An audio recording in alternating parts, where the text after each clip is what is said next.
8 years. And while Curry's legacy as an all-time great is already cemented, that finals MVP trophy does elude him. It's the final unchecked box on his basketball resume. We also have an issue with the Warriors this postseason where they have struggled in road closeout games. You see here in the previous 3 rounds, they had a chance to close out the series on the road and lost all of those games. So an opportunity to atone for that tonight and win the title in Boston without having to go back to San Francisco for a Game 7. Brian, you were telling us something earlier about the Warriors' mindset being up 3-2 here and their history with closeout games. Yeah, so this group obviously has been in the situation a lot, and they do not want to have to go home thinking about the possibility of having to win another Game 7. Because as great as this team has been, it will always be attached to them what happened in 2016. They carry that scar of having lost a 3-1 lead. I believe Richard Jefferson might have been minorly involved with that. They do not want to have to go home again and deal with that. And Steph Curry is having a spectacular series. He's in position to be the first player since Jerry West in 1970 to have averaged 30 points in the finals against the number 1 defense in the league. They know that they've got the capability to do this. They want to bury this issue right now, and I think you'll see them come out with that intent in this game tonight. Richard, I'm sure it doesn't make you at all happy to know that 2016 still bothers Steph and Clay and Draymond and the Warriors, right? No, I don't give a damn. 2017 still bothers me. Why are we focused on his emotions here, right? So, as far as I'm concerned, these guys, win, lose, look, the rich get richer. If they go out and win this championship, great for them. But, I would, as much as they would like 16 back, I'd like 17 back. But, their mindset right now is purely about let's play slow, let's play steady. And when I say slow, I don't mean pace. I mean the one thing that the Warriors can do is they can also turn the ball over. Very similar to the story that's gone on with the Boston Celtics. So don't play hero ball. Let the game come to you. Don't try and knock them out in the first quarter. Just be deliberate with everything that you do and just stay in the moment. I think that's what the Warriors are trying to experience right now. Yeah, Vince, it's easy to say the pressure's on Boston. It's obvious if they lose, their season is over. Same is not true for Golden State. But is there any kind of, if you're Golden State right now, are you feeling pressure to close this thing out tonight? I think so, and I'm piggybacking off of what Wendy said. I mean, 3-1 is still in the back of their minds, and I said something about that in every series about they don't want to have that approach is, we can get it in Game 7. Well, Game 7, if you lose Game 7, it's over, and we're going to talk about it again about how they let the 3-1 lead it will haunt them once again. So I look for them to come out aggressive and just utilize Steph and see what they get from that. We already talked about Game 6. Clay more than likely will show up. So if they're going to try to bottle Steph up, look for Clay to set the tone, and everybody else will follow. Look, a big part of the story if the Warriors win tonight is going to be the MVP award. And we've talked ad nauseum about how Steph Curry, in spite of all the titles, does not have one. Brian, you mentioned this earlier in the show. You think it'd be extra sweet if he were to win it in this particular building tonight?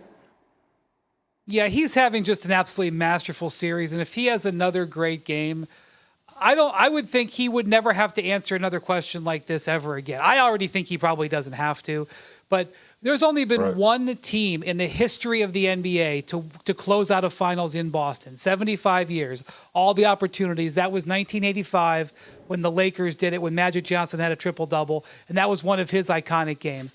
So for Steph Curry to be able to potentially do that tonight, to have the supreme moment of not only getting his 4th ring, but that Bill Russell trophy, holding the Bill Russell trophy up in Bill Russell's town.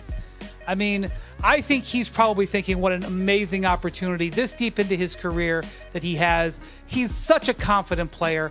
He's not going to worry about anything else. And so this is maybe something he's been building to his entire career, and I expect him to play that way.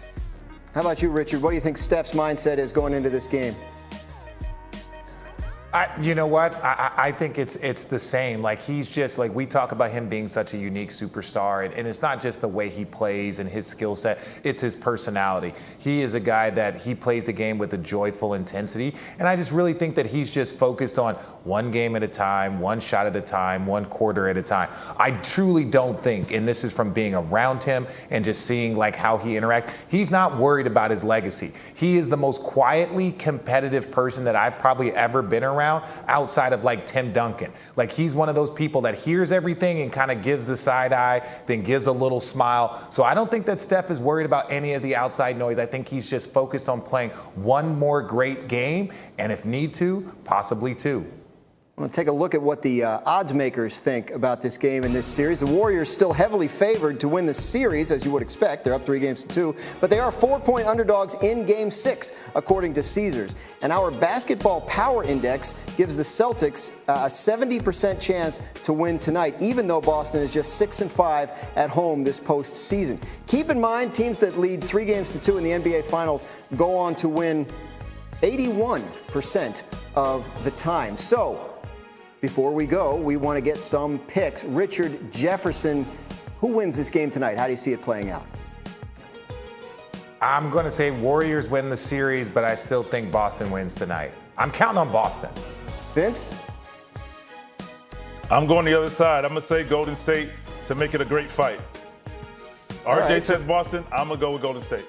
All right, so yeah, I mean, look, we have a situation here where either they're celebrating a historic title here tonight, or they're going back to San Francisco, for a Game 7. If that happens, if Boston wins tonight, what's the conversation over the next couple days, Brian, about Game 7 and what the Warriors need to do to close it out back home?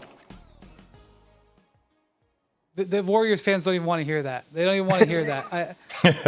I would just say that it's very difficult to foresee what's happening in the games in this series. The games themselves have been unpredictable. The Celtics, everything points towards the Celtics. 3-0 in elimination games.